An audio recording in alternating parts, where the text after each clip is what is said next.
Praise the Lord, ஹல்லேலூயா. கிறிஸ்துவுக்குள் பிரியமானவர்களே, இந்த அருமையான காலை வேளையிலும் தேவ சமூகத்துக்கு வந்தவங்க ஒவ்வொருவரையும் இயேசுவின் இணையற்ற நாமத்தினாலே அன்பின் வாழ்த்துக்கள். இந்த நாளிலும் தேவ சமூகத்துக்கு வந்திருக்கீங்க. தேவன் உங்களை ஒவ்வொருவரையும் ஆசீர்வதித்து நடத்த வல்லவராயிருக்கிறார். ஸோ இந்த நாளிலும் நம் கண்களை மூடி ஜெபிப்போம். கர்த்தர் நம்மை ஆசீர்வதிப்பாராக. ஸ்தோத்திரம் ஏசப்பா, உம்மை துதிக்கிறோம் ஆண்டவரே. வந்த பிள்ளைகள் ஒவ்வொருவரையும் ஆசீர்வதிப்பீராக. இந்த ஓய்வு நாளில் நீர் என்ன பேசுவீர் என்று ஆண்டவரே அவளோடு வந்த ஒவ்வொரு பிள்ளைகளுக்கும் ஆண்டவரே ஏற்ற வார்த்தைகளை கொடுத்து அந்த வார்த்தையின் நிமித்தமாய் பிள்ளைகளை விடுதலையாக்கி வழிநடத்துவீராக. தேவையற்ற எல்லா பயங்களையும் நீக்கி போடுங்க கர்த்தாவே. இந்த வார்த்தை மூலமா கர்த்தாவை திடப்படுத்தி வழி நடத்துங்க. ஆசீர்வதியும். எல்லா பிசாசின் தடைகளையும் இயேசுவின் நாமத்தினாலே சபித்து கட்டுகிறோம். தேவ பிரசன்னம் கூட இருக்கட்டும். இயேசுவின் நாமத்திலே ஜெபிக்கிறோம் ஜீவனுள்ள நல்ல பிதாவே, ஆமேன் ஆமேன். ஹல்லேலூயா. இயேசு நல்லவர். இந்த நாள் வரைக்கும் நம்மை நடத்தி கொண்டிருக்கிறார். பாருங்க, நம்ம இந்த நாட்களில் நம்ம உபவாசம் ஜெபம் போய் கொண்டிருக்கிறது. 40 நாள் நம்ம உபவாச ஜெபத்தை நம்ம நடத்தி கொண்டிருக்கிறோம். விசேஷமாக சபையிலையும் ஈவினிங் 6 மணிக்கு ஜெபம் நடக்குது. நீங்கள் வீட்டில் சும்மா இருந்தீங்கன்னா நீங்கள் நிச்சயமாய் வந்து கலந்து கொள்ளுங்க. அந்த ஜெபம் உங்களுக்கு ஆசீர்வாதமாய் அமையும். ஆமேன். ஹல்லேலூயா. ஸோ இந்த நாட்களிலும் தேவன் நம்மோடு பேசும் வேத வசனத்துக்கு நேராக நம்முடைய கவனத்தை திருப்பலாம். மத்தேயு 21 அதிகாரம் 4 வசனத்தை வாசிப்போம். மத்தேயு 21 அதிகாரம் 4 வசனம். இதோ உன் ராஜா சாந்த குணமுள்ளவராய் கழுதையின் மேலும் கழுதை குட்டியாகிய மரியின் மேலும் ஏறிக்கொண்டு உன்னிடத்தில் வருகிறார் என்று சீயோன் குமாரத்திக்கு சொல்லுங்கள். ஆமேன். ஹல்லேலூயா ஹல்லேலூயா. கர்த்தர் நல்லவர், அவர் கிருபை என்றும் உள்ளது. பாருங்க, இரட்சகராக இயேசு கிறிஸ்து சிலுவையில் அறையப்படுவதற்கு முன்பதாக, இது ஒரு வாரத்துக்கு முன்பதாக அவர் ஊருக்குள்ள பிரவேசிக்கும் போது, எருசலேமுக்கு சமீபித்து அவர் வரும்பொழுது அங்கே நடக்கிற ஒரு முக்கியமான நிகழ்வுகள். ஹல்லேலூயா. அவர் ஊருக்குள்ள வந்து அந்த கிட்டத்தட்ட ஒரு 6 நாளுக்கு அப்புறம் அவர் சிலுவையில் அடிக்கப்பட போறாங்க. அதுக்கு முன்பதாக நடக்கிற இந்த நிகழ்வுகளை பார்த்தீங்கன்னா, இரட்சகராக இயேசு கிறிஸ்து அந்த ஊருக்குள்ள வரும்போது இந்த வார்த்தை சொல்லப்படுகிறது.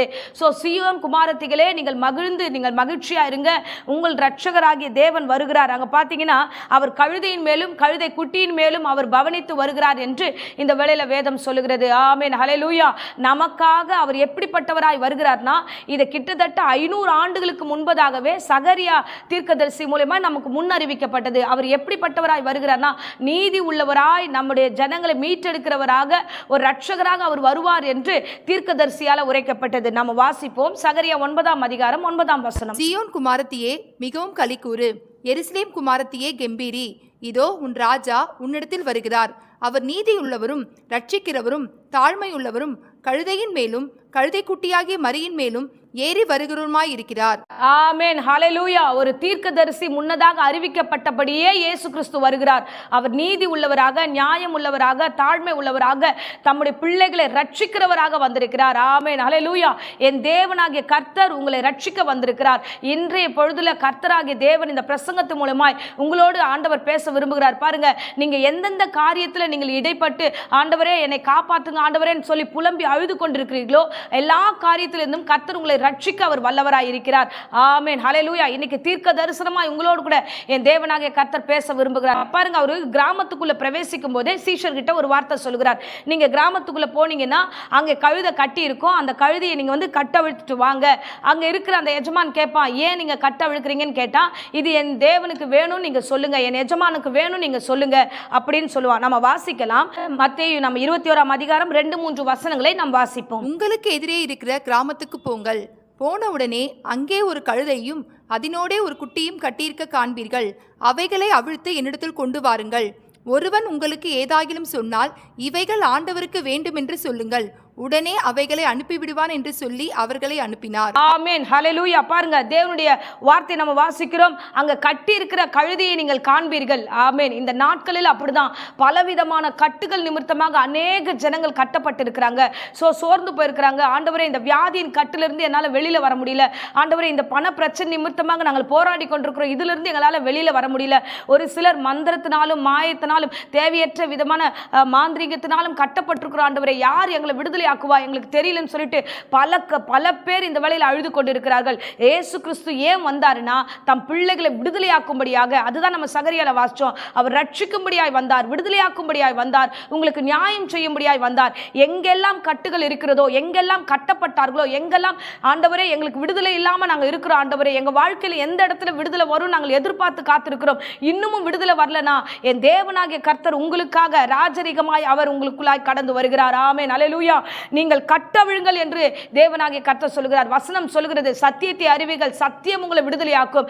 யாரெல்லாம் இயேசு கிறிஸ்து என்ன வார்த்தை சொல்லுகிறார் என்று கேட்க ஆரம்பிக்கிறீர்களோ அப்பொழுதே உங்களுக்குள்ளும் உங்கள் வீட்டுக்குள்ளும் ஒரு பெரிய விடுதலையை கர்த்தர் கட்டளையிட வல்லவராய் இருக்கிறார். ஆமென். சங்கீதம் 107:6 நம்ம வாசிக்கிறோம். பாத்தீங்கன்னா, இக்கட்டான சூழ்நிலையில என் தேவனாகிய கர்த்தர் விடுதலையாக்குகிற தேவனாய் இருக்கிறார். வசனத்தை நம்ம வாசிக்கலாம். தங்கள் ஆபத்திலே கர்த்தரை நோக்கி கூப்பிட்டார்கள், அவர்கள் இக்கட்டுகளிலிருந்து அவர்களை விடுவித்தார். ஆமென். ஹல்லேலூயா. சோ கட்டப்பட்ட நிலைமையில யாரெல்லாம் ஆபத்திலிருந்து, ஆண்டவரே எங்களை விடுவீங்க ஆண்டவரே, ஆண்டவரே எங்களை ஒப்பு கொடுக்கிறோம் ஆண்டவரே, எங்கள் குடும்பம் கட்டப்பட்டிருக்கிறது என்று இருந்தீங்கன்னா என் தேவனாகிய ரட்சகர் உங்களுக்காக இறங்கி வந்து உங்கள் கட்டுகளை அவிழ்க்க வல்லவராய் இருக்கிறார். ஆமென். ஹல்லேலூயா.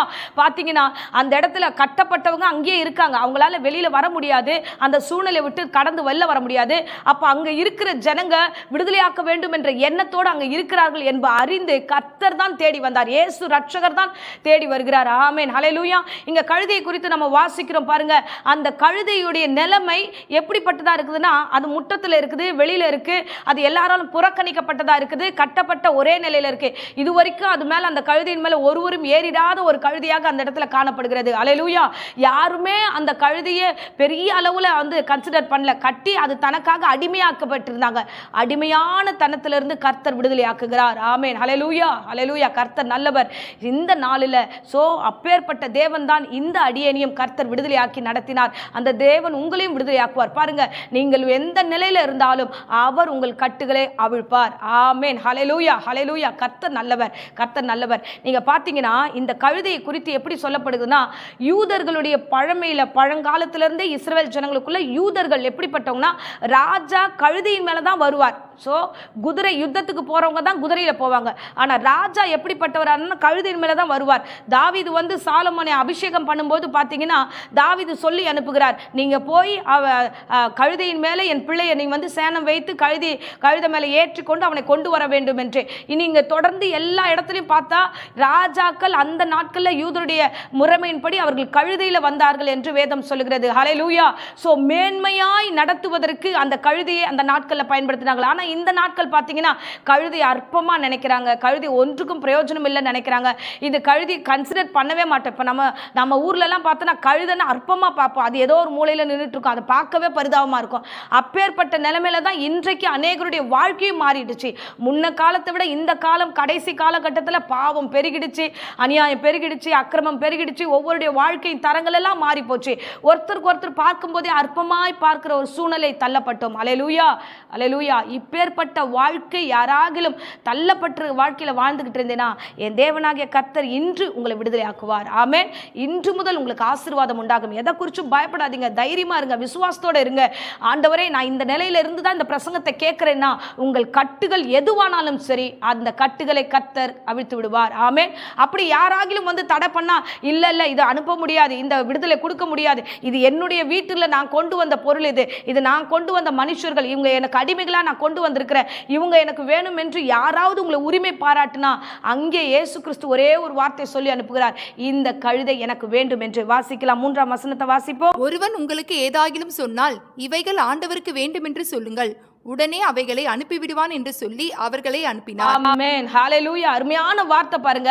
ஆண்டவருக்கு வேண்டும், அவ்வளவுதான், இது முடிஞ்சிச்சு. சோ இன்னைக்கு பிரசங்கத்தை கேட்கிற உங்களுடைய வாழ்க்கையில கர்த்தர் சொல்ற வார்த்தை தெரியுமா, நீங்க ஆண்டவருக்கு வேணும். அதனால நீங்க எங்க கட்டப்பட்டிருந்தாலும் உங்கள் ஜெபம் உங்களை விடுதலையாக்கும், உங்களுடைய எதிர்பார்ப்பு உங்களை விடுதலையாக்கும், உங்கள் விசுவாசம் உங்களுடைய வாழ்க்கையின் தரத்தை மாற்றக்கூடியதா இருக்கும். ஆமென். நீங்கள் தேவனுக்கு பயன்படக்கூடியவர்களா இருக்கிறீர்கள். ஆமென். தேவன் ஒருவரை நீங்கள் ஏற்றுக்கொண்டீர்களா, இன்னைக்குதான் பிரசங்கத்தை முதல் முறையா யாராவது கேட்கிறவங்க இருந்தீங்கன்னா, எனக்கு இயேசு கிறிஸ்து பத்தி தெரியாது, என்ன ஏதுன்னு தெரியாம இந்த பிரசங்கத்தை கேட்டுக்கொண்டா, ரட்சகரை ஏற்றுக்கொள்ளுங்க. உங்கள் கட்டுகளிலிருந்து கர்த்தர் விடுதலையாக்குவார். என் ரட்சகர் இவர் விடுதலையாக்குவார் என்று விசுவாசிக்கிறவர்களுக்கு பெரிய வாழ்வு காத்திருக்கிறது. ஆமென். பாத்தீங்கன்னா, கட்டப்பட்ட அந்த கழுதையை கொண்டு வருகிறார்கள். அந்த முதலாளியும் ஒன்றும் சொல்லல, வேண்டும் என்று சொன்ன உடனே அனுப்பிவிட்டார். ஆமென். ஹல்லேலூயா. அனுப்பின உடனே என்ன நடக்குதுன்னா, அந்த கழுதையின் மேல ரட்சகராக இயேசு கிறிஸ்து பவனி வருகிறார். ஆமென். ஹல்லேலூயா. ஹல்லேலூயா. கர்த்தர் நல்லவர். கட்டப்பட்ட நிலையில் இருந்தவர்களுடைய நிலைமை உடனே மாற்றப்படுகிறது. ஸோ இன்றைக்கு தேவன் உங்களை எடுத்து பயன்படுத்த போகிறார். உங்களை தம்முடைய மகிமையை காணும்படியாக கர்த்தர் கொண்டு வரப்போகிறார். பாருங்களேன், அதுக்கப்புறம் நம்ம தொடர்ந்து நம்ம வாசிக்கிறோம். அந்த கழுதையின் மேல தான் 4வது வசனத்தை வாசிக்கிறோம். இதோ உன் ராஜா சாந்த குணம் உள்ளவராக அவர் கழுதையின் மேலும் கழுதை குட்டியின் மேலும் அவர் பவனித்து வருகிறார் என்று. ஆமென், ஹல்லேலூயா. ஸோ தேவனாகிய கர்த்தர் அந்த கழுதையை அறிந்த உடனே தேவன் அதை எடுத்து பயன்படுத்த ஆரம்பித்தார். கர்த்தருடைய மகிமை அந்த கழுதைக்கு உண்டாயிருச்சு. பார்த்தீங்கன்னா அந்த பிரயாணத்தில் தொடர்ந்து வரும்போது அந்த ரோட்ல இருக்கிற ஜனங்கள்லாம் பார்த்துக்கிட்டு இருக்காங்க.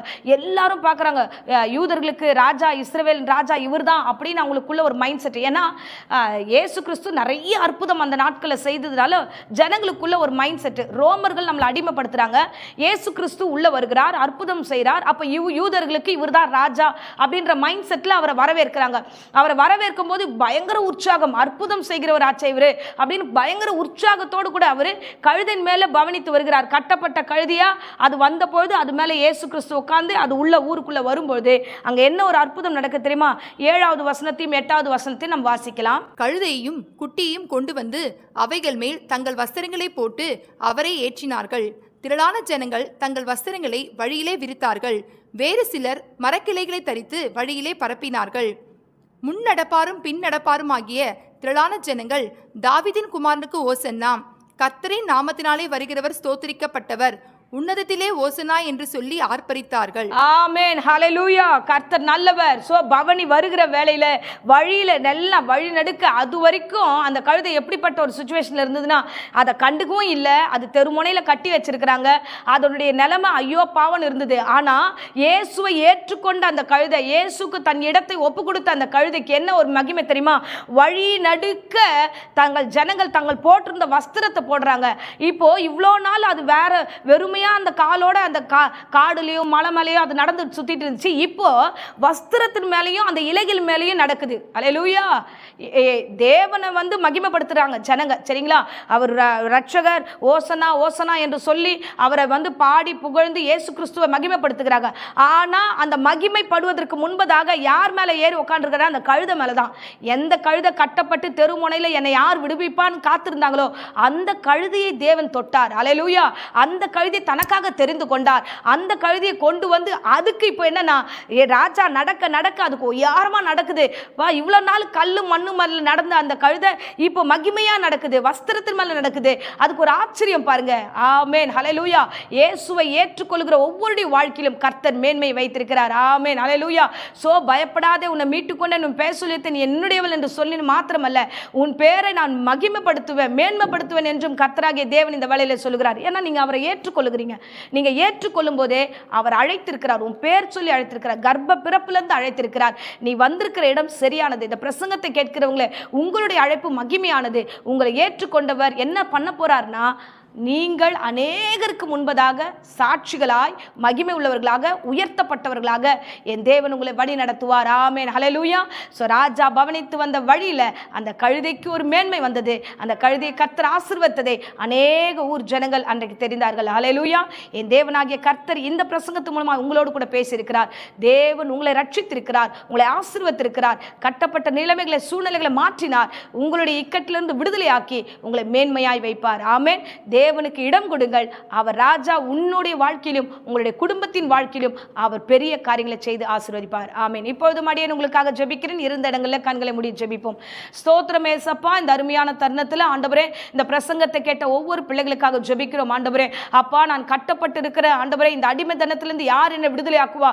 ஆண்டவரே பாவத்தில் கட்டப்பட்டிருக்கிற, வியாதியில கட்டப்பட்டிருக்கிற, ஆண்டவரே தேவையற்ற காரியங்களை கட்டப்பட்டிருக்கிறேன் என்று புலம்பி அழுது கொண்டிருக்கிற ஒவ்வொருவருக்காக இயேசுவின் நாமத்தினால இப்பொழுதே கட்டுகள் ஆண்டவரே அவிழ்ந்து போகும்படியாக ஜெபிக்கிறோம். ஆண்டவரே அப்பா நன்றி. ஆண்டவரே இந்த பிரசங்கத்தோடு உணர்வோடு கேட்ட ஒவ்வொருவரையும் நீர் ஆசீர்வதிப்பீராக. இவர்களை ஆண்டவர் நீதியோடும் நியாயத்தோடும் நடத்தி விடுதலையாக்கி ரட்சித்து இவர்களை பாதுகாத்துக் கொள்வீராக. இவருடைய வாழ்க்கையில எந்தெந்த இடத்துல நிற்கிறார்களோ அந்த இடங்களில் மகிமை உள்ள பிள்ளைகளாய், சாட்சி உள்ள பிள்ளைகளாய் ஆண்டவரே அப்பா ஏற்றுக்கொண்டு ஆண்டவரை நீர் வழி நடத்தும்படியாக ஜெபிக்கிறோம். ஆண்டவரே அப்பா உம்முடைய பிரசன்னம் ஆண்டவரே பிள்ளைகள் மீது உண்டாகட்டும். எல்லாவற்றிலும் ஆண்டவரே ஆசீர்வாதத்தை ஆண்டவரே நீர் கட்டளையிட்டு வழி நடத்தும். அப்பா இந்த வேளையில கூட வியாதியோடு பலவீனத்தோடு யாராகிலும் இந்த பிரசங்கத்தை கேட்டுக்கொண்டா பூரண சுக ஆரோக்கியத்தை கர்த்தர் கொடுத்து வழி நடத்தும். ஆசீர்வதி இயேசுவின் நேற்று நாமத்திலே ஜெபித்து ஆசீர்வதிக்கிறேன் ஜீவனுள்ள நல்ல பிதாவே.